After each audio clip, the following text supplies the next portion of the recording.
দর্শকবৃন্দ, আমরা আছি কুষ্টিয়া বাইপাস রোডে। কুষ্টিয়া শহর থেকে কুষ্টিয়া বাইপাস রোডে আসতে 5 কিলো পড়বে। আমরা যেখানে আছি সেখানে খেজুরের রস পাওয়া যাবে, কিন্তু আমরা আসছি টাইমে। এখন এই টাইমে খেজুরের রস পাওয়া যাবে না দর্শক। কারণ আপনি যদি রস খাইতে চান তাহলে ভোরবেলা আসবেন। জায়গাটা অসম্ভব সুন্দর জায়গা, আপনারা দেখবেন এবং রস খাবেন যদি কুষ্টিয়াতে কখনো কেউ আসে। সুন্দর একটা জায়গা।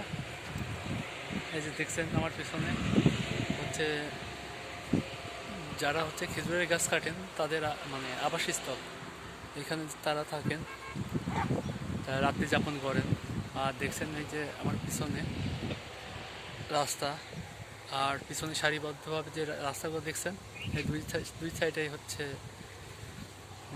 খেজুর গাছ। আর আমরা ফ্রেন্ডরা মিলে একটু মজা করতেছি। দেখেন, আখ চুরির মজা। ঠিক আছে,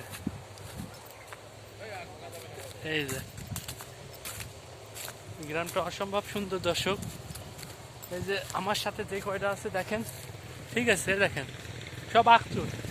ওই যে একটা আখ খাচ্ছে, ঠিক আছে, আর একটা আখ চুলছে, আর একটা ওই দেখেন সেলফি তুলনের ব্যস্ত। ওই দেখেন আমাদের মাঝে, ঠিক আছে। আমরা যেখানে যেটা করি, গ্রাম ভ্রমণ করি। এই যে এই হচ্ছে রাকিব ভাই, একটু হাই দাও। হ্যাঁ, কথা বলতে পারছে না কিন্তু সে রস খাওয়াতে ব্যস্ত।